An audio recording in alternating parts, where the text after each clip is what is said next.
Good morning, everybody. Welcome to this meeting of the Greater Manchester Combined Authority. Item 1, apologies. We just have Chief Executive apologies from Jim Taylor and Joanne Roney. Ben Dolan and James Binks attending for Jim and Joanne. Item 2, Chair's announcements, urgent business. There are none. Item 3, declarations of interest to be completed in the usual way, colleagues, and return to the Governance and Scrutiny Officer. Item 4, to consider approval of the minutes of the Greater Manchester Combined Authority meeting held on the 2nd of September. Are those minutes approved? Thank you. Item 5, minutes of the Overview and Scrutiny Committees. To note minutes of the Corporate Issues and Reform Committee, 8th of September. Economy, Business, Skills and Growth, 11th of September. Housing, Planning and Environment, 12th of September. Grateful if colleagues could take note of those minutes. Item 6, minutes of the GMCA Audit Committee, 8th of September. Firstly, to note those minutes, but secondly, to approve the appointment of Councillor Cox from Bolton to replace Councillor Allen on the GMCA Audit Committee. Is that approved, colleagues? Thank you. Item 7, minutes of the Local Enterprise Partnership, 8th of September. Again, colleagues, to note those minutes. Item 8, finance update, and I will hand over to our finance portfolio lead, David Molyneux. David. Thank you very much, Andy. Obviously, you've got the report before you, but there's a lot behind the report in terms of the amount of work that has taken place alongside your treasurers for each of the districts. And there has certainly been some very hard work put in terms of getting the paper before you today. Obviously, with finance in local government, it's always a moving feast as situations change, and I don't think the current circumstances make that any easier. But what I will do today is ask Steve just to take you through the paper, many of it which you'll have seen before, but there have been some slight adjustments that needed to be done. And I'm sure there'll be further discussions as we go through this year. So I'd like now to invite Steve just to take you through the rest of the paper. Thanks, Steve.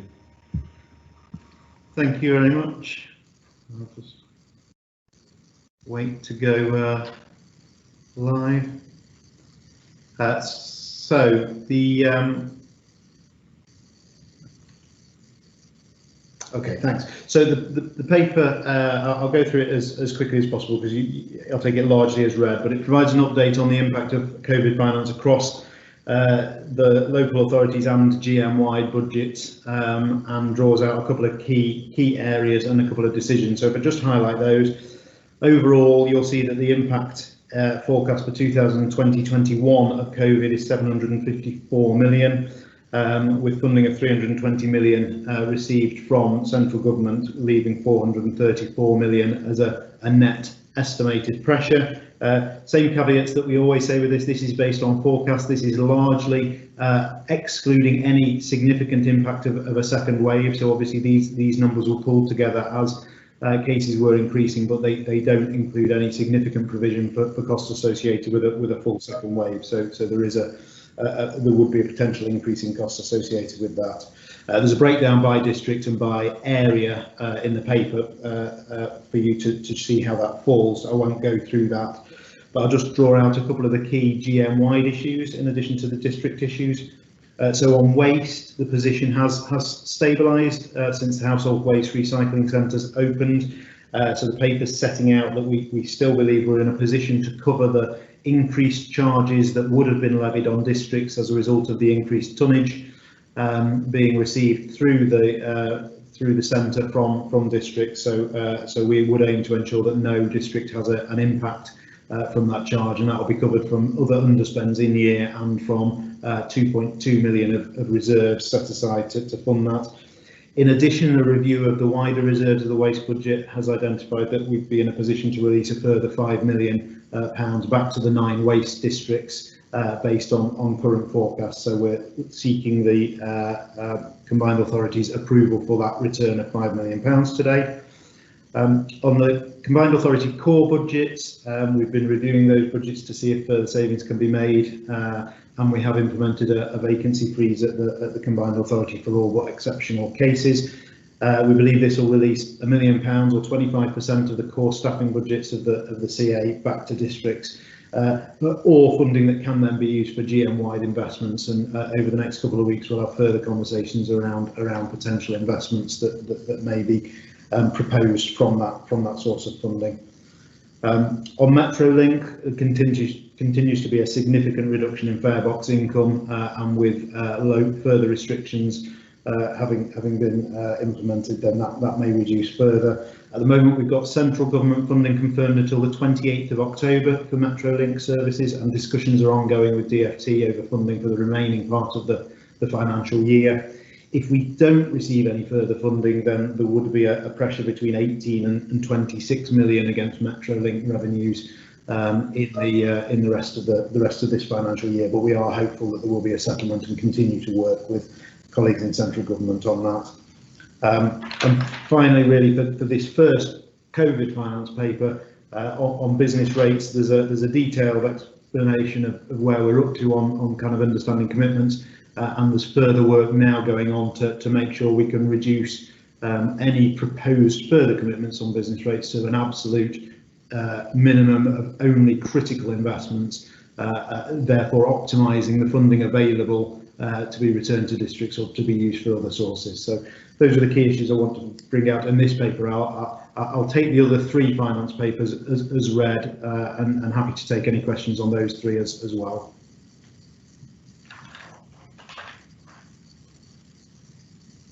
Thanks very much indeed, Steve. And from my perspective, just to echo that last point you made about taking a really hard look at those business rates commitments, and just to reassure leaders that that is exactly what we will do, and then come forward with options. I think it's probably made even more important in the light of yesterday's announcement that the budget will not be taking place later this year. We're not yet sure what the implications of that are for the proposed comprehensive spending review. But of course, if there are no tax raising measures this year, that potentially will have an impact on the spending review, possibly even the postponement of it. We don't know that yet. But what I think it does mean is that the outlook for local government finance remains dire going into the autumn and winter period. And I don't think we can assume at this stage that there is necessarily going to be the support package which we have argued for, hence the need to consider all options. But colleagues, Steve invited any questions. Could I throw the floor open to you all? I have a question, Andy. Please, Brenda. Yeah. Thank you. Just a very brief question. Welcome the report and welcome the fact that resources have been identified that can be returned to districts. I wondered whether it was possible to indicate a timeline, you know, when we might expect that to be able to happen. Thank you. Steve, could I invite you to answer that? Yes, so the waste reserves that have been identified previously and now, subject to agreement today for that further 5 million, they can be released as soon as possible. The £1 million will be subjected to further discussions, but again, there's no reason once that's agreed why that can't be released immediately. On the business rates, what we can probably look at doing is make an initial release of funding pending those further discussions, so we're not holding everything up till we've got to the absolute bottom line. So we're holding a chunk of reserves. We know that the commitments are less than that now, even including the proposed commitments. So there is some spare funding there that we could look at releasing in advance of any final decision on that. So we'll work with treasurers to get that out as soon as possible. Thanks, Brenda. Thanks, Steve. Any other comments, colleagues? David, any further thoughts? Yeah, just once again to thank everyone for the work that has taken place. I think the treasurers and Steve and your financial leads have certainly worked hard on what we've actually had to do. And certainly, like I said previously, things will change as we go through the year, as we all know. So, and we will try to get the stuff back to the district as quickly as we can, Brenda. And I know it's critical in terms of the services that we wish to continue to deliver as local authorities. So I'm happy to move the report, Chair. Thank you. Thanks very much, David, and thanks to you for all the work you've done on this. It's obviously a really challenging outlook, as I said, but both yourself and Steve have really helped us come forward with some proposals here, which I think will be a practical benefit to districts, which is obviously what we're trying to do. So, colleagues, if I could draw your attention to the recommendations. I won't go through all the ones to note, you can see those, but obviously it is to pull out the most salient ones, to approve the return of a further 5 million of GMCA reserves to the 9 waste districts. I'm not anticipating there'll be any major opposition to this one, and also to approve the return of £1 million of GMCA funding from core budgets to or for the use of the 10 districts. Under the revenue update, we have a series of recommendations to note. Under the capital update, we have a recommendation to approve the addition to the 2020-21 capital programme of 1.9 million of costs to be funded from the capital grant of 1.9 million that forms part of the emergency active travel funding, which is set out in the report. And the rest, colleagues, is to note. So can I ask for your approval for those recommendations? Strong support, not surprising, but thanks again, David and Steve. And we will move on to item 9, cultural recovery in Greater Manchester. Councillor David Greenhalgh. Thank you, Mayor. This report outlines predominantly the challenges faced by the cultural and hospitality sector across GM and continue to face during COVID. It goes back pre-COVID to explain the activity in concerning grants and the GMCA grants that we did to organisations across the cultural sector. And then it also deals with the help that government has provided those organisations as a result of COVID and the sad fact that those businesses and organisations are sadly not able to function, many of them in any kind of capacity. So it covers across the whole cultural sector, nighttime economy, libraries, museums, music venues, goes into the tremendous challenges, as I say, that this whole sector continues to face. It goes into the great initiatives that we within Greater Manchester have taken on during COVID. One of those, primarily, as we know, what talked about is United We Stream, and then goes on to talk about the level of support that we as GM will give to our organisations, and with an emphasis of lobbying and some financial support for freelancers, organisations that maybe just fall short of the recognition previously with the government money and within those Arts Council allocations. So it's hard to see light at the end of the tunnel for many of our cultural organisations currently. This financial year seems to be one that is predominantly, if I can use the general term, less of a concern than the following financial year, if places of cultural activity still remain closed and unable to operate. So it's a picture of resilience from the sector. You and I have both had meetings with many lead organisations within the conurbation. This paper has gone to the Cultural and Social Impact Fund Committee and received endorsement and I'm pleased to present it today to colleagues.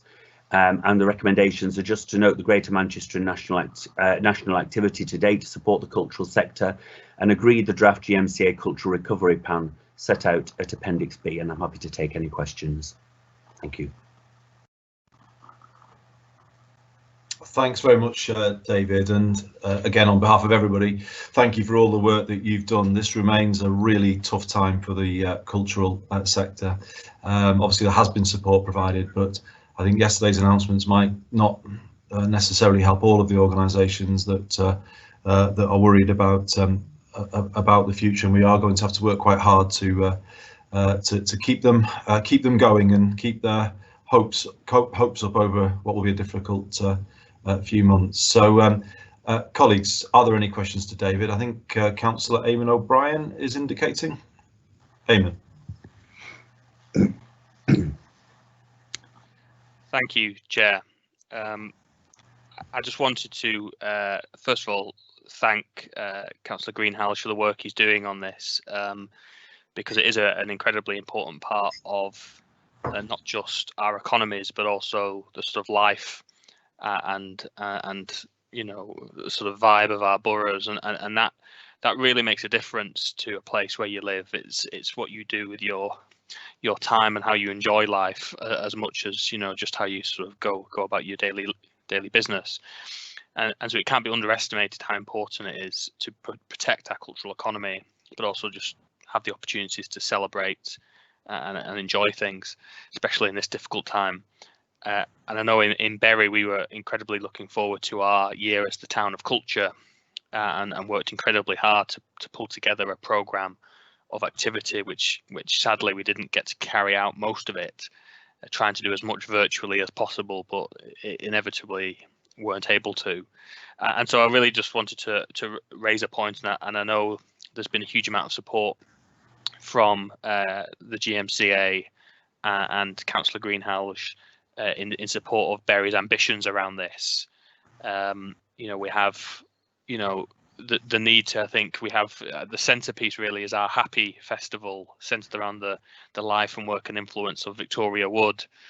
And I think, you know, after the year we've been through and continue to go through, it's not a bad thing to have something like that to look forward to, something to smile about and something to laugh about. Hopefully we get to do it next year, and I suppose that's the root of my question really, which is, you know, should we be allowed, because of the regulations, you know, will the GMCA sort of still be giving its full support to Bury as the town of culture next year, and allow us then to plan ahead and start preparing a whole range of activities which we hope we'll be able to pull off and give people something to smile about next year, not just in Bury, but you're all welcome to come along and enjoy it as well. So something for all of us. Thanks. David, I'll bring you in at the end if that's okay, because I think other colleagues want to speak. I was just gonna say that yeah, a happy festival wouldn't feel very 2020, Eamon, I don't think so. Maybe I think delaying it might be a good idea, but obviously I'm sure David will pick that point up. But I've got Sir Richard Lees next. Thanks, Chair, and thanks, David, for the report, which I think really does set out how grim the position is for a lot of our cultural organisations. I still think it's underappreciated just how fundamental arts and culture has been to the growth of Greater Manchester over the last decade or so, and how absolutely crucial it is to being able to return to growth and having a great future for Greater Manchester. So it is fundamental. There are, of course, a number of arts and cultural organisations, a lot of libraries, galleries, museums, the home that have reopened, but clearly reopened in a way that they are adhering to strict rules about social distancing, etc., etc., etc. Every time the Prime Minister opens his mouth, it actually makes it harder for them to be open and continue to function. There is a real confidence issue here, and apart from anything else, we should be getting the message out very clearly that a lot of these places are open. They put a lot of time and effort into making sure that they're safe, often with booking systems to ensure that they can control numbers, and we should be, where they are open, urging Greater Manchester people to use the wonderful cultural facilities that are currently available to them. Thanks very much, Richard. David, I can't see any other colleagues wanting to contribute, so can I bring you back in, please? I can see Councillor Brett waving. Does Councillor Brett want to come in, Andy, first? Oh, my apologies. I missed Alan. Yeah, it's okay. I can't get the my hand up system. Just if we plug in areas like Richard's done, can I say Dippy is still in Rochdale and will be there until Christmas. Dippy is still in Rochdale and will be there to Christmas. Thank you. Thanks, Alan. Thanks very much, Councillor Brett. So, yeah, and Dippy is well worth a visit, socially distanced, as I know he is, and available very much for everyone to go and take advantage of. Yeah, I just want to, first of all, totally agree with Sir Richard. No one can underestimate what culture brings to not only our economy, our visitor numbers.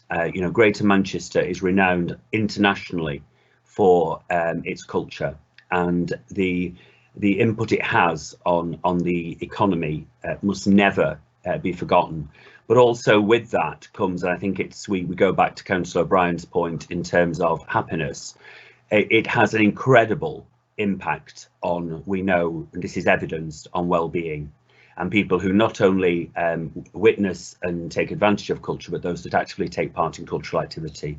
So I think you know, those two factors are the reason why we must work so hard to retain our cultural offer in Greater Manchester, and it must never be allowed, as it so often sadly does become, a Cinderella sector when faced with other challenges and other options. So and I want to pay tribute as well to those establishments that have managed to open using incredible innovation to welcome their customers back in a safe environment, and I would urge all GM residents who feel able to return to those, and return to them with confidence that those safe environments have been created.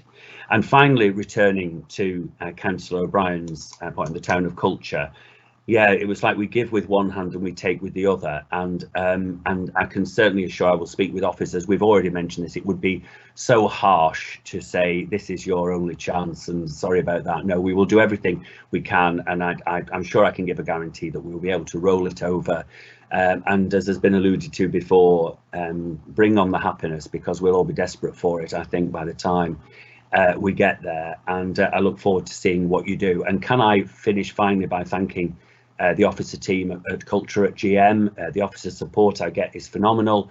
Mary Claire, the two Alisons, Gareth, all the team, they are phenomenal.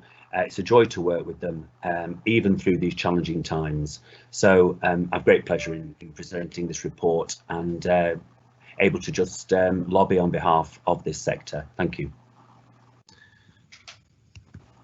Thanks very much indeed, David. And that's some very welcome news for Bury there, and we all look forward to Bury Town of Culture in 2021. So I think we all owe a desk thanks to you, David, for the way you the commitment and the passion you bring to this brief. It's much appreciated, and I know it's appreciated by the sector as well. So colleagues, David has set out the GM Cultural Recovery Plan. Are colleagues content to endorse the plan as set out by David? Great. Thank you very much. So let's move on, colleagues, to the next item, which is a homelessness update. I'm sure Paul, Mayor Paul Dennett might want to come in as well, but we thought it was important to brief colleagues on the latest position ahead of what is going to be clearly a challenging autumn and winter. Obviously, it relates to the conversation that we've just been having too about local government finance and our ability to do what we would want to do if we don't receive significant extra support. Firstly, it's really important for me to say again, the response from Greater Manchester, even before the Everyone In initiative was announced by the government, was phenomenal. There was a sort of monumental mobilisation of effort from our voluntary organisations, from our district teams, and as a result, well over 2,000 people have been supported throughout the 6-month period since the start of lockdown, and many are still in accommodation. As we've said before, the numbers were far higher coming for help than we originally predicted, and as a result, there is now there's been a considerable expansion of the temporary accommodation estate across Greater Manchester, and some districts now are very close to capacity when it comes to sourcing temporary accommodation, and that's a major risk factor going into the winter. Just to give the figures which are set out in paragraph 1.4, because of the efforts that people made and the network of organisations pulling together to support people, the number of people who remained outside during lockdown fell to 54 people. So, the number of people sleeping rough got down to the lowest level for many years. Sorry to have to report that figure is now at 111 on the latest count. Many known to services in Greater Manchester, but actually a third new to the streets. And I think what that begins to tell us is that lockdown has created new homelessness, and that needs to be considered. Obviously, we're really grateful to the services that are back open. The Street Engagement Hub, which is now a mobile multi-agency service in the city centre. Mustard Tree will be operating an enhanced street engagement hub through the winter. So there is good support in place. Worth just noting, colleagues, paragraph 1.6, and maybe this is something that people can see themselves. There has been an increase in begging activity since lockdown, some by people who are known to us, but actually a lot not. And I think it's important to emphasise the message to residents that it's not the case that people pay for the accommodation that we provide, particularly through a bed every night. And I think that's important. And I think we need to ensure that we don't leave a position in place where people are not being truthful and are opportunistically trying to take advantage of the generosity of the Greater Manchester public.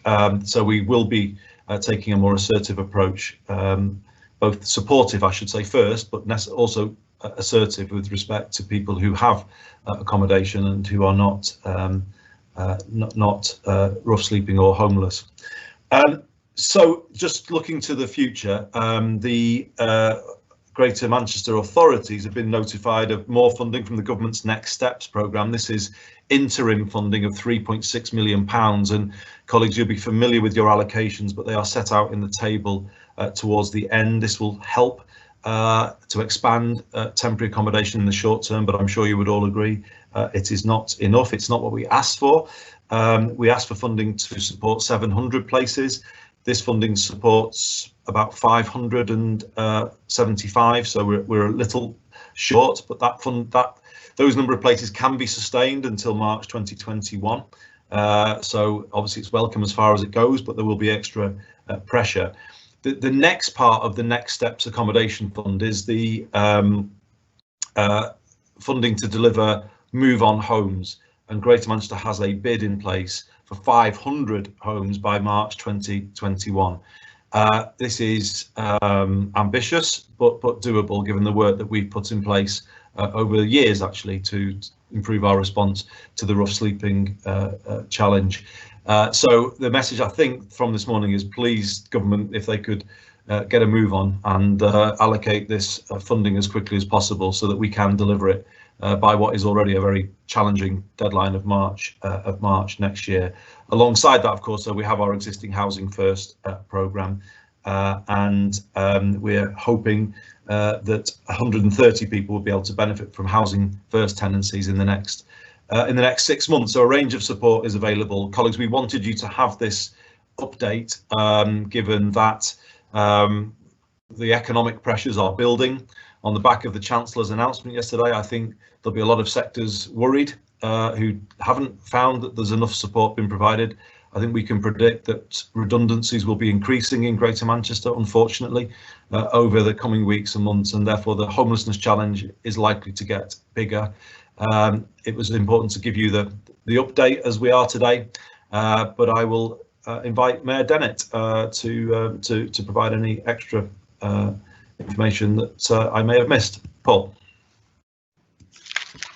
Thank you very much, Mayor Burnham. I think you've covered a lot of it, but I mean, I'd like to place on record my thanks and appreciation to everyone who's worked tirelessly to create what I think is a great system here in Greater Manchester to tackle homelessness, rough sleeping, and the causes of homelessness and rough sleeping. But that isn't to say that we haven't got a significant challenge ahead of us. And I think this report, and certainly the numbers in the report, do point to a worrying set of circumstances ahead of us as we approach winter, and as the numbers continue to increase. And it's not just the GMCA system, but also local authorities. You'll note in the report that temporary accommodation has rapidly expanded across Greater Manchester, and that is a responsive statutory budget line in all of our local authority budgets, which is only going upwards. And we can see from the report that 3,592 households, as of the 9th of August 2020, these numbers may have still increased, are in temporary accommodation currently. So a significant increase in that area of activity in local authorities. Just in terms of what happened, obviously, through everyone in between March and June 2020 this year, I think, it was a fantastic achievement, 2,000 placements. And what we've managed to do is move 327 people into settled accommodation, 269 into sustainable temporary accommodation, but we still have some challenges there with 485 still accommodated in emergency settings, and 132 of those individuals are in commercial hotels. Bed Every Night is at capacity. You'll see that from the report. Its capacity is 450 beds. So, we have got a significant challenge here with regards to move on accommodation within Greater Manchester. So, I must reiterate the absolute importance of us trying to get more truly affordable housing into our housing provision within Greater Manchester. I think we need to continue to lobby in this space. Obviously, local housing allowances aren't at the 50th percentile where they were, I think, back in 2011. Also, there's reforms required to housing benefit and universal credit, certainly the benefit cap, which is disproportionately having an impact on families, and the two-child policy within that. And also those with no recourse to public funds. Colleagues will know we've been lobbying for a long time for a fund to support those individuals. And you'll see from the report, in terms of asylum seekers, we think there's probably an estimated 407 cases that have received negative decisions during the period of the COVID-19 pandemic. Obviously, the economic uncertainty ahead of us, and as furlough comes to an end, obviously we're digesting the Chancellor's announcements yesterday and trying to understand what all of that means for us here in Greater Manchester, creates further ongoing challenges for Greater Manchester. So, it is a worrying report in some respects. We are doing great work with the resources we've got, but we desperately need to do more as we start to approach the winter. So thanks for allowing me to speak on this, Mayor Burnham. Thanks. Thanks, Paul, and thanks for everything that you're doing to try and mitigate the effects of what sadly might be about to come. It's going to be a really tough few months, and we will be relying heavily on our voluntary sector partners, who I know are also struggling. But colleagues, I don't know if there's any further points to be raised, if anyone wants to. If not, you have the update. Grateful if you could note it, and that we will come back to you with a November update or a November report on some of the specific measures, hopefully implementation of that next steps accommodation that I spoke about. And of course, we need to look at this in part of our wider work on inequalities and the Inequalities Commission that we've set up. So those are the recommendations, colleagues. Can I ask for your support for them? Great. Thank you very much. Let's move on to item 11, GM Environment Fund update. Before I bring in Councillor Andrew Weston, who is doing a brilliant job leading us and taking us towards a green recovery, I need to just pay tribute actually to everybody who helped organise and take part in what has been an amazing Greater Manchester Green Summit this week, which took place as a virtual event over 4 days, the early part of this week. International speakers, high profile names, huge amounts of content generated, a huge amount of excitement actually and enthusiasm for what we're trying to do. A clear consensus that Greater Manchester has made genuine progress in recent years, and now is the moment to lay out plans for a green recovery. We will be making some announcements the week after next on the future of Greater Manchester. Major plans coming forward, the Greater Manchester Spatial Framework in its further amended draft for final consultation, the Greater Manchester Clean Air Zone, which will open for consultation in that very week. So there is kind of major developments looming, and that makes what Andrew's about to update us on all the more important, because we are becoming more and more prominent in the space of green recovery. So Andrew, if I could invite you to provide the GM Environment Fund update.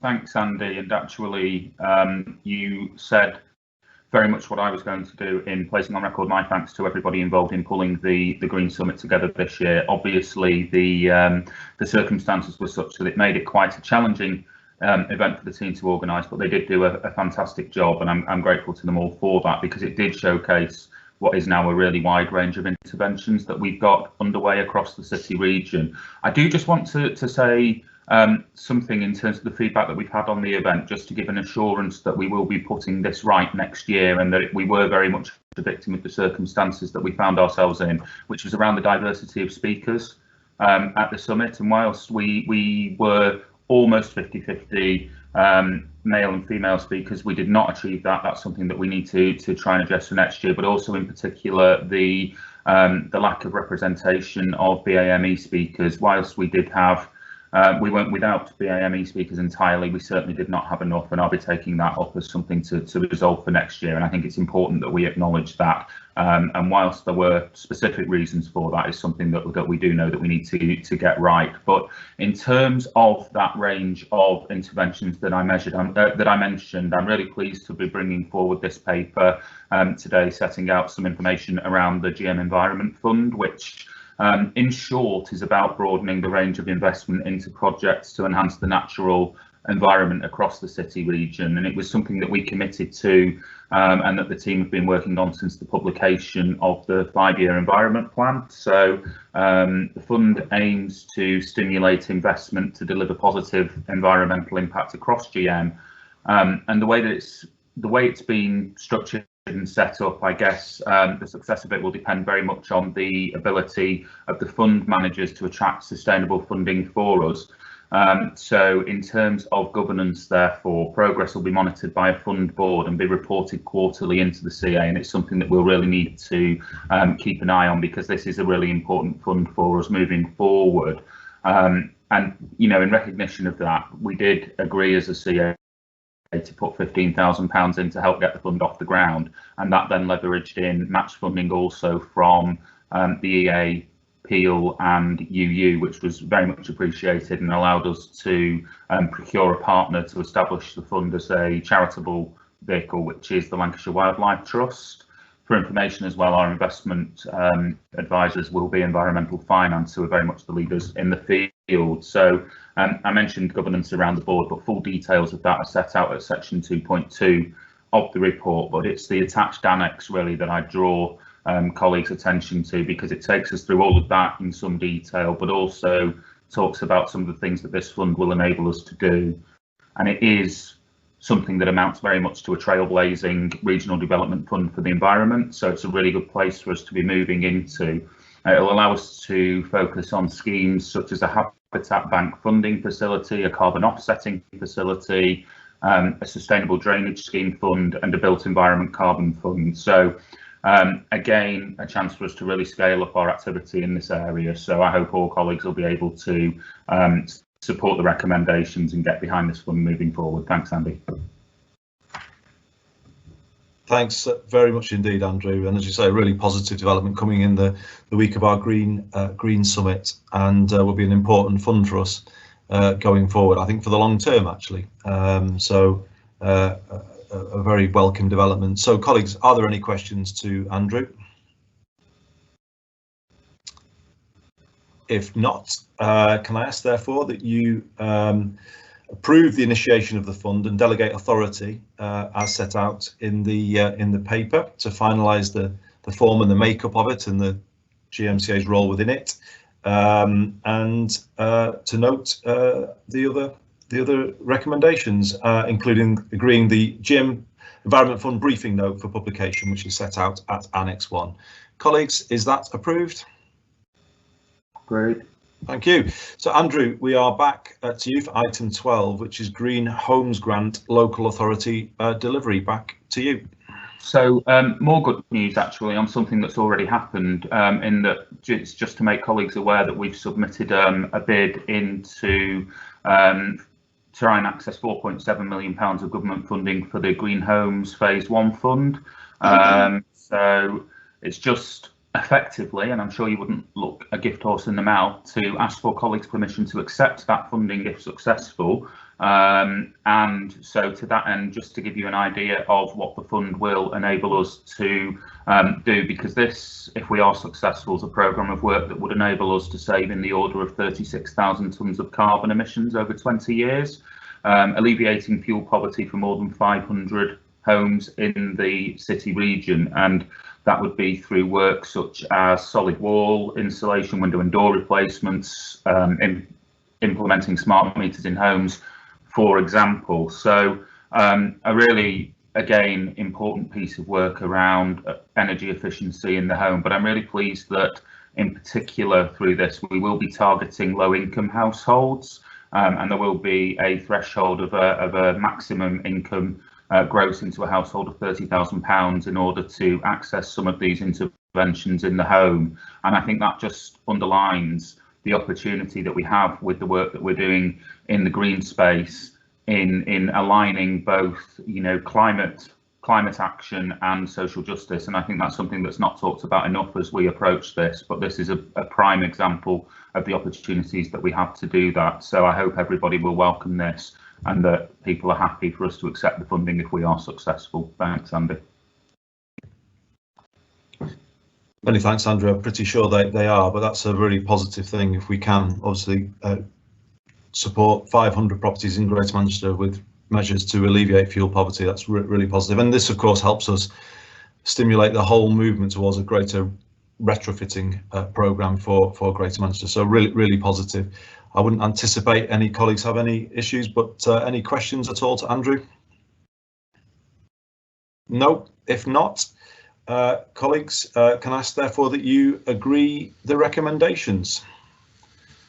Thank you. Let's move on to item 13, Greater Manchester VCSE Accord, investment in the sector, leadership and infrastructure. As I say, it's a very tough time for our voluntary and community and social enterprise sector right now. And I think in the light of that, strengthening our relationship with them through the work we do in partnership is very important. Hence this look at the accord in the light of all of that. So Alan, Brett, if I could invite Councillor Brett. Formally move on the recommendations. Okay, that's what we like. Anyone want to put anything to Alan? If not, can I take it that those recommendations are approved? Agreed. Item 14, establishing a Greater Manchester Race Equality Panel. fantastic work being done by Brenda to accelerate the establishment of the panel, and I'll hand over to Brenda to provide this latest update. Brenda.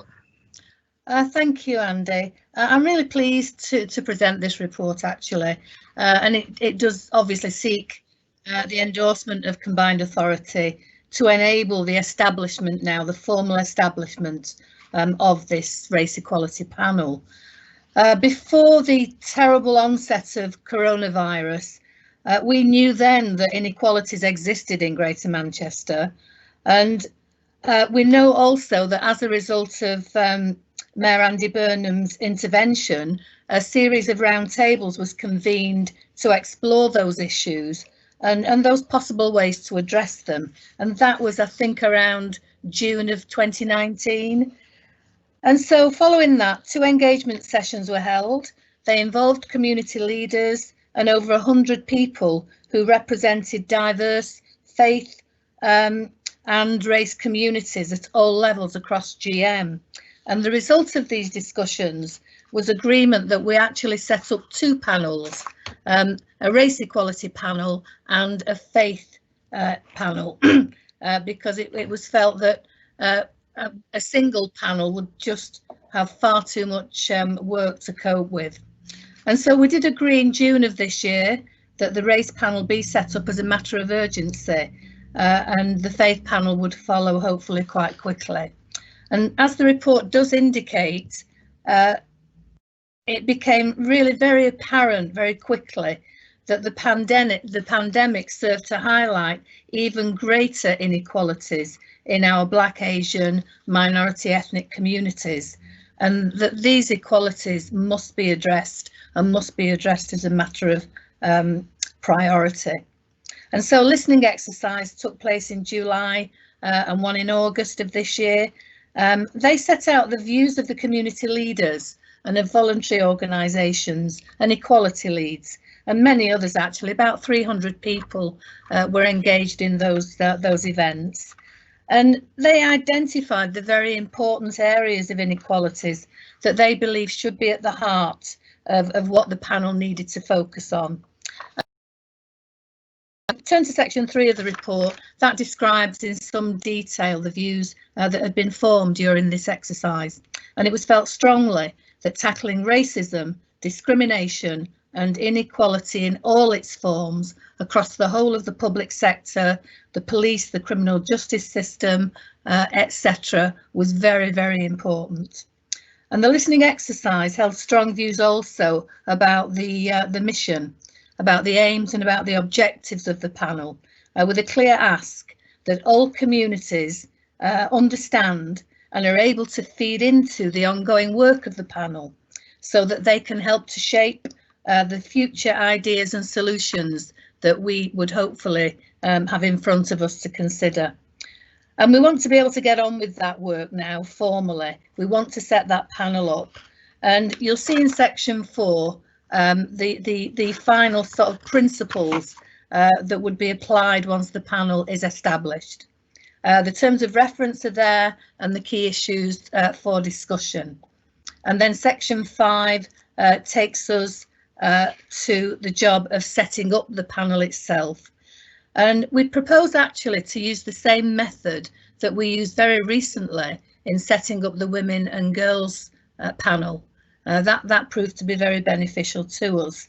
And that was a process of open and transparent recruitment. And we'd be looking to appoint around about 15 people to the race equality panel.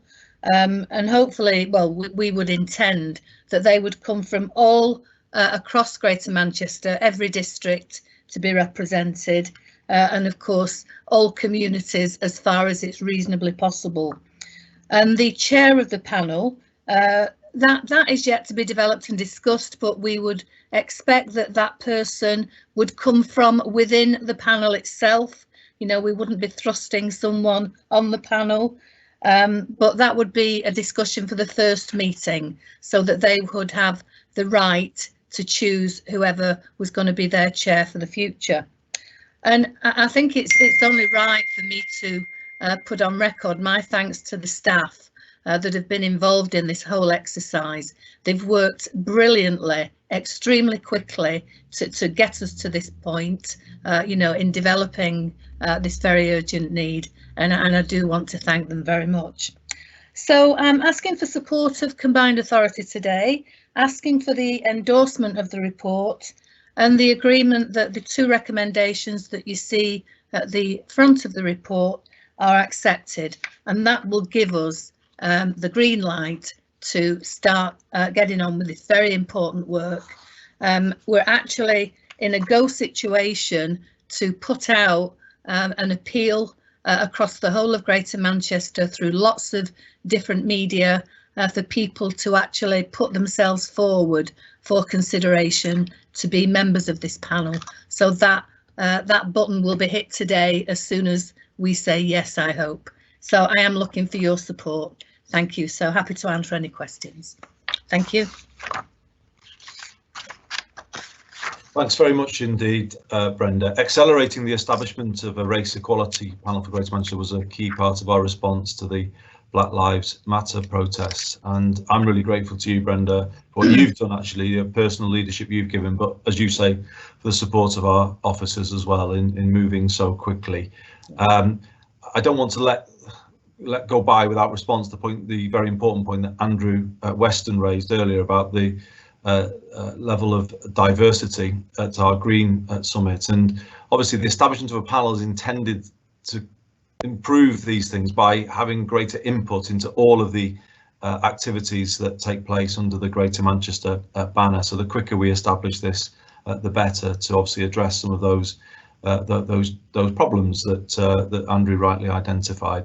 So colleagues, Brenda is seeking support, and I would want to support her and ask if colleagues would like to contribute, or indeed if I could ask you to agree the proposal as set out.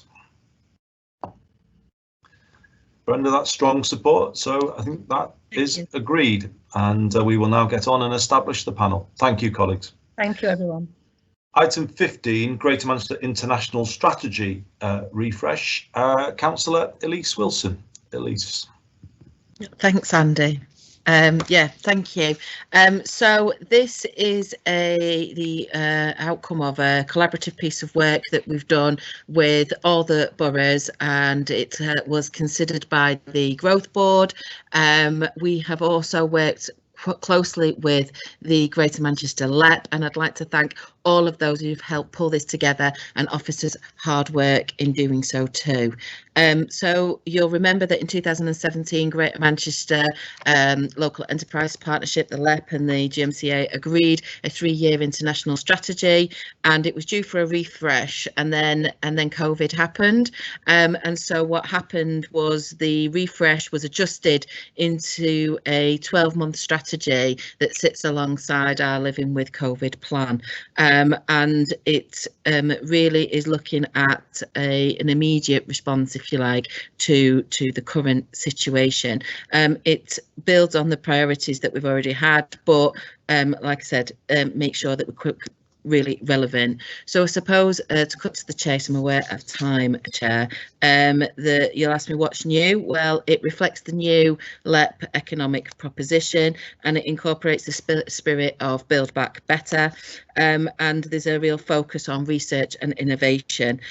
We've also created a new priority around city region diplomacy, and includes really highlighting and including digital within all of that, and an initial review of our key markets and the prime markets for going forward, and our opportunities.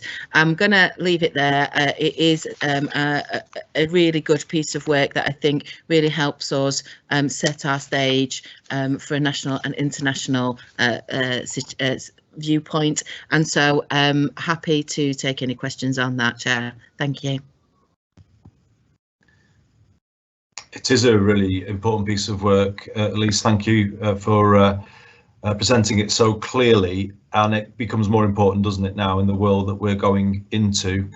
I had a meeting with the trade ministers this week, Minister Stewart and Lord Grimstone, and they were very complimentary actually about the international presence that Greater Manchester has built over the years, and obviously this strategy will help us take that even further.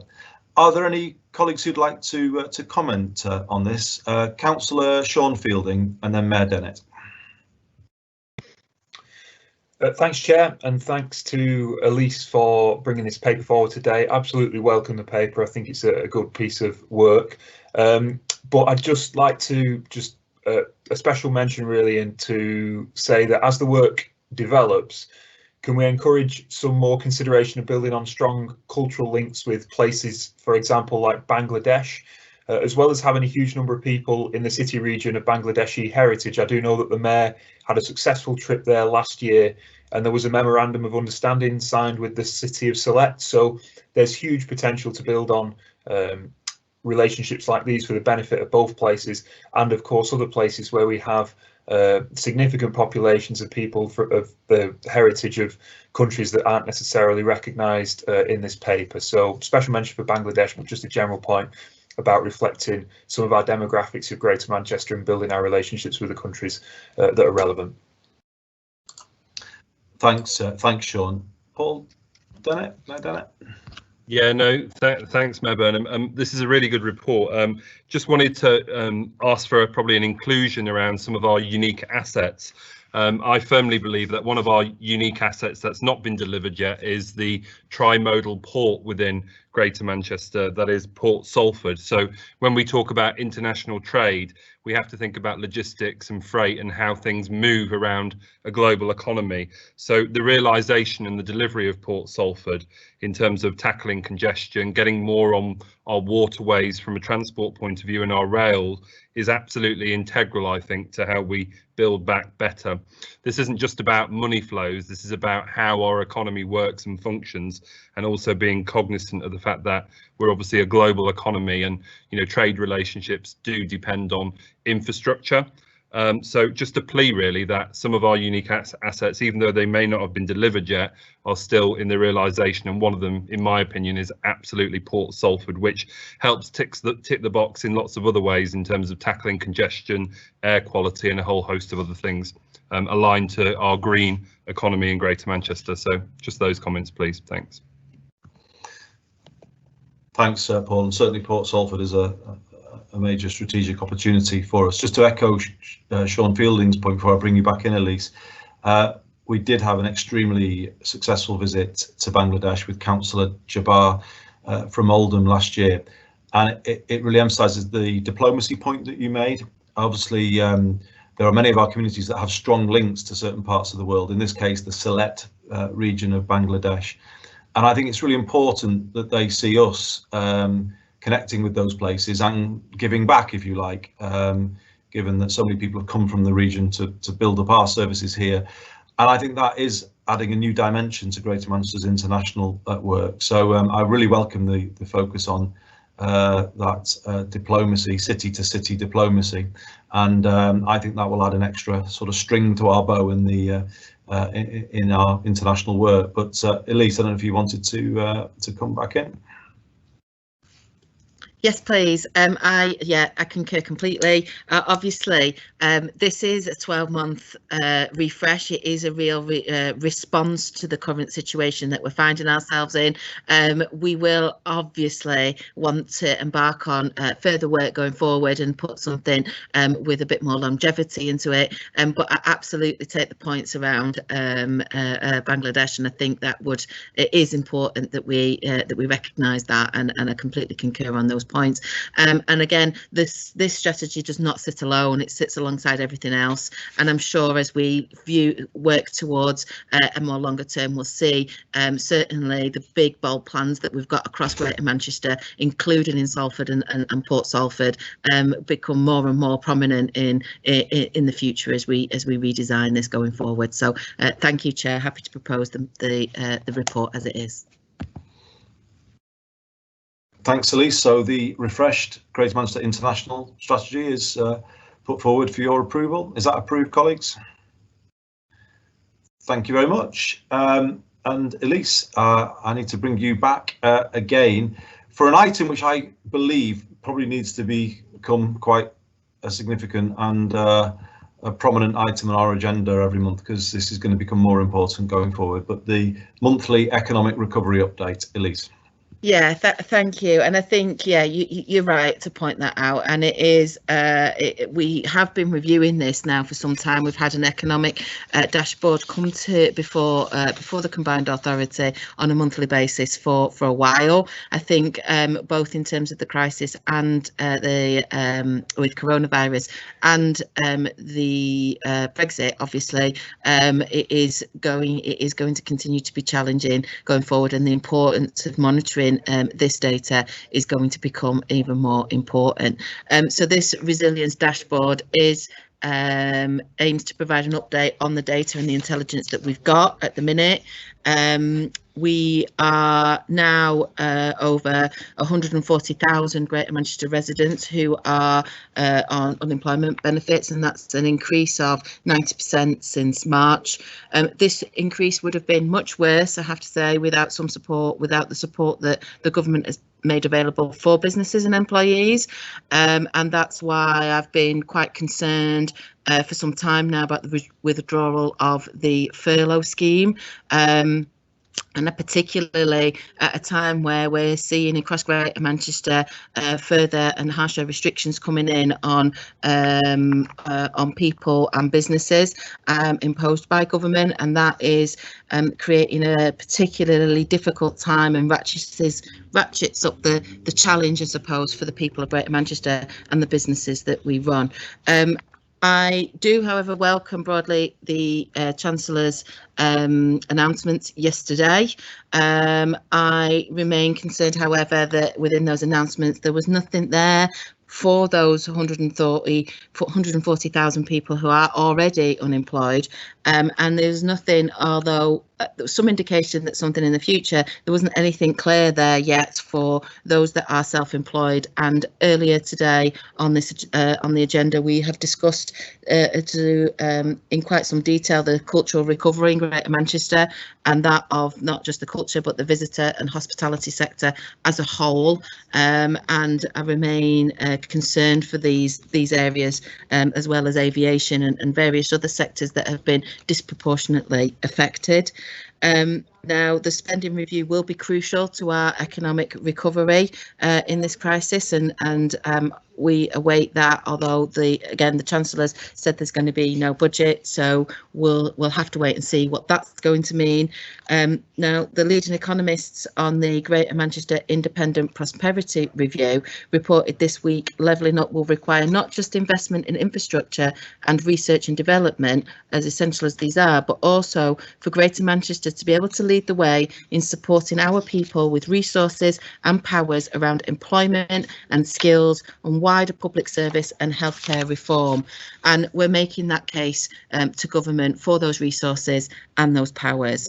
And I think for me, I just want to finish on in Greater Manchester, even with the scale of the challenge that we're facing, with the worries and concerns that we all have currently, we do remain ambitious for Greater Manchester as a combined authority, and I think we all feel that with the right support and the right interventions put in place, we can remain confident in a thriving Greater Manchester in the future. But it is about how we make sure that that right support is put in place. Thank you, Chair. Happy to take questions on that. Thanks very much, Elise. Are there any questions to Elise? Sir Richard Lees. It's a comment rather than a question. Thanks, Elise, for the report. And clearly, one of the big elements in driving the economy forward has got to be around confidence. And making sure that we maintain and build confidence. And I think in relationship to that, Manchester's Planning Committee yesterday approved over £1 billion worth of planning proposals, which actually gives a really clear message that there is still confidence in the city region. I think that was over 5 different schemes, residential, an exciting proposal for what would be the biggest arena in the country, new forms of residential development in terms of shared living. But the detail isn't really important. It is actually that headline figure that says that people are still willing to invest in the city region, and I think we get that message over, that people are still investing because we've got a great future. I think that's a tremendous confidence boost, and obviously a huge investment in the city. So obviously a major achievement for you, Richard, and your colleagues at Manchester City Council. Elise, would you like to come back in? Yes, please. I couldn't agree more with Sir Richard. Confidence is key, and I think we do remain ambitious. We heard just moments ago from the City Mayor Dennett about Port Salford and how ambitious they still are. I know in Stockport we launched a prospectus for our Stockport Town Centre for our station, which is really bold, really ambitious, and really looking to take us all forward into the next stage and the next level, and we're all thinking ahead here, and I think I can say with some confidence that's the same across the whole city region. This combined authority, these leaders here, we do remain confident. We are committed to Greater Manchester, but again, and we are lobbying to make sure that we have the right support in place, because we think with those right support and the right interventions, we can continue to see a really thriving Greater Manchester for the people of GM. Thanks.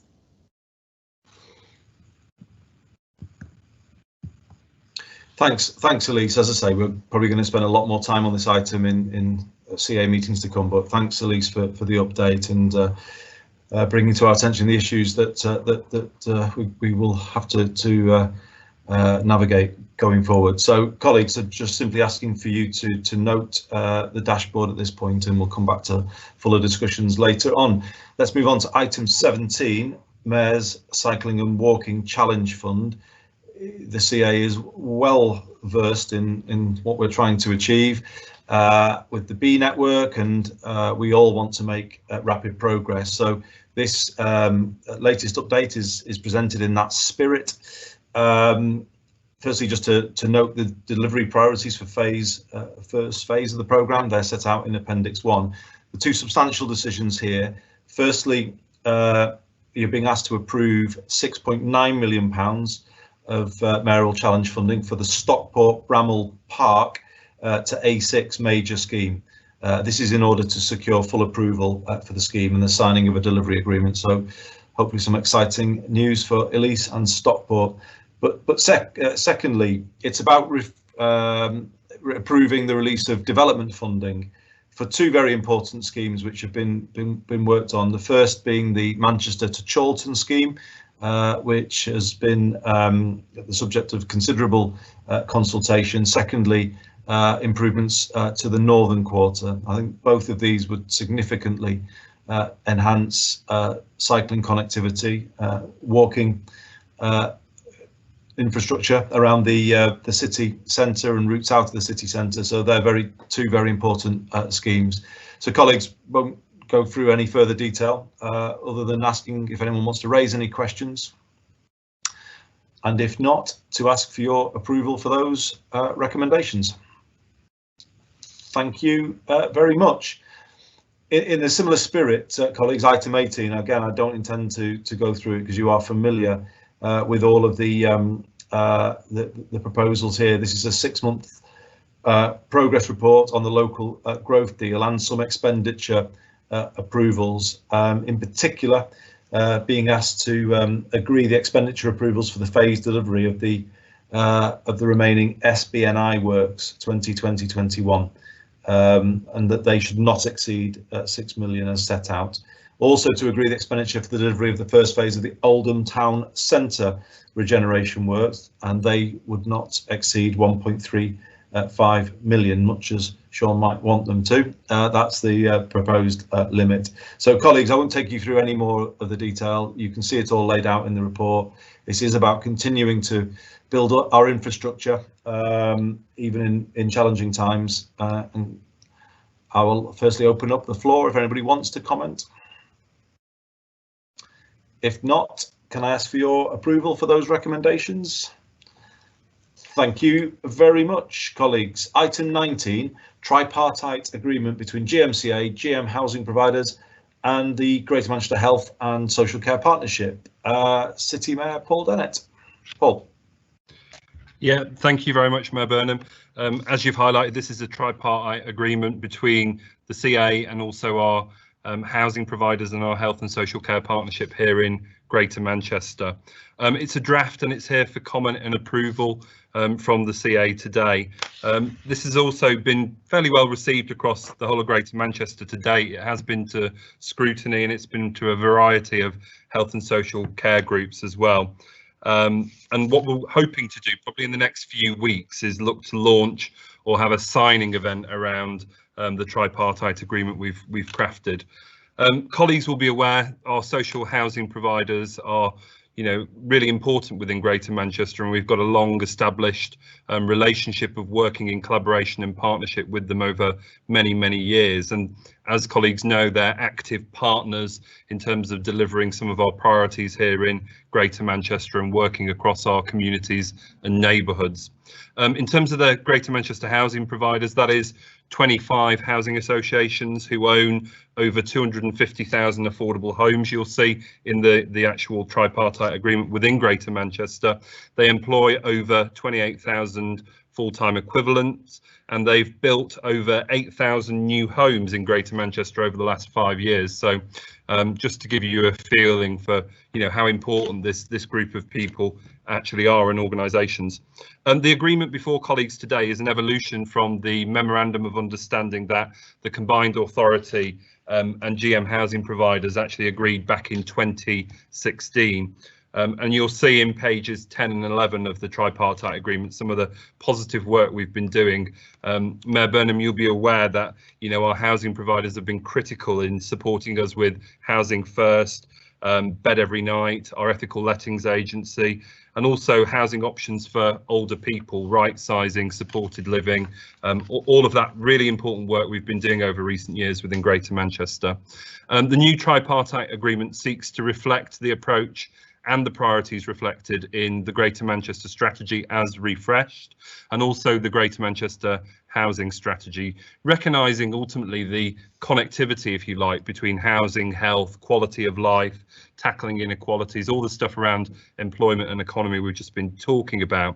And what we're seeking to do here with this agreement is establish a framework for continued collaboration with the CA and with the Health and Social Care Partnership. You'll see from the agreement there's a whole host of themes that we're going to be focusing on, such as affordable and supported accommodation, opportunities for modern methods of construction, delivering on our ambitions around net zero carbon, continuing to tackle homelessness and rough sleeping within Greater Manchester, improving the existing homes, and we've already heard from Councillor Weston about some of the work we're doing there to try and download money from government to tackle that huge challenge we've got here within Greater Manchester, improving the private rented sector and the ongoing work around tackling inequalities and improving health and mental well-being of our Greater Manchester residents. Obviously, COVID-19 has highlighted that this work is probably more important now than it ever has been, and it's also highlighted the absolute importance of the home environment and living safely within that environment within Greater Manchester. So ultimately, this tripartite agreement is that platform for further and better and deeper engagement with Greater Manchester housing providers, working also jointly with our health and social care partnership. So it's here for comment and approval by colleagues today, and we'll look to probably do a more formal launch or signing event in the next few weeks. Thank you. Thanks very much indeed, Paul. As you say, the right agreement at the right time, recognising that the condition of some people's housing has not supported them from a health point of view, and that's been very clear during this pandemic. Colleagues, any questions or comments on the report? If not, can I ask that you approve this draft tripartite agreement? Thanks very much, colleagues. Very positive development it is. So moving on to the final item, item 20, Greater Manchester Housing Investment Loans Fund investment approval recommendations. There is a Part B report, but we would be obviously hoping to take this item under item 20. So Paul, back over to you. Great, thank you very much, Mayor Burnham. Obviously, we're not taking any questions or comments in Part B, so I'll move straight on to the Part A recommendations. So obviously this report seeks for the GMCA to approve 3 schemes. The first one is Bricks and Soul Trading Limited, and it's a request for £750,000 of a revolving credit facility to purchase and refurbish properties across Greater Manchester. The idea is once those have been refurbished, we'll sell them on to registered providers or other organisations supporting vulnerable people across Greater Manchester, and obviously renting those at the local housing allowance rates. So they're available for people who are solely reliant on universal credit and housing benefit. Alternatively, they'll be retained as homes to provide affordable rented accommodation. We're looking at 25 properties in total, and it is addressing one of the key themes in the housing strategy, which is around bringing back empty properties back into use within Greater Manchester. And again, it's supporting a SME within Greater Manchester. So that's the first scheme. The second one is MCR Property Group. It's a request for a £6,397,000 loan to deliver 44 apartments, 5 homes. Planning approval has been granted in July 2019. Again, it supports the local developer. There is 25% affordable homes with this scheme and a contribution in terms of community infrastructure levy of £230,000. And then the third scheme for approval is the Jubilee Way Estates, which is a loan request for 3.948 million, delivering 39 apartments, 10 houses, and planning was granted back in December 2019. Again, supporting an SME, and the maximum Section 106 payment, subject to viability, could be £556,000. If we agree these requests today, it will take the loan approvals to £455.5 million, and the total value of the equity investments we've made to date remains at 17 million. So the CA is requested to also delegate the authority to the GMCA Treasurer, acting in conjunction with the GMCA Monitoring Officer to prepare and effect the necessary legal agreements. So I move these recommendations in the report to colleagues today. Thank you. Thanks very much, Paul. Sound like a good set of schemes. So any colleagues want to raise questions to Paul? If not, can we ask that those loans be approved and authority delegated as set out?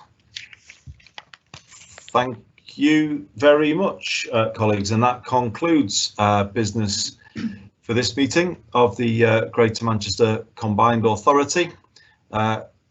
Quicker than normal, but not so quick that I don't owe Councillor Brett a pint, which I'm sure he'll remind me of. But thanks everybody for your contributions.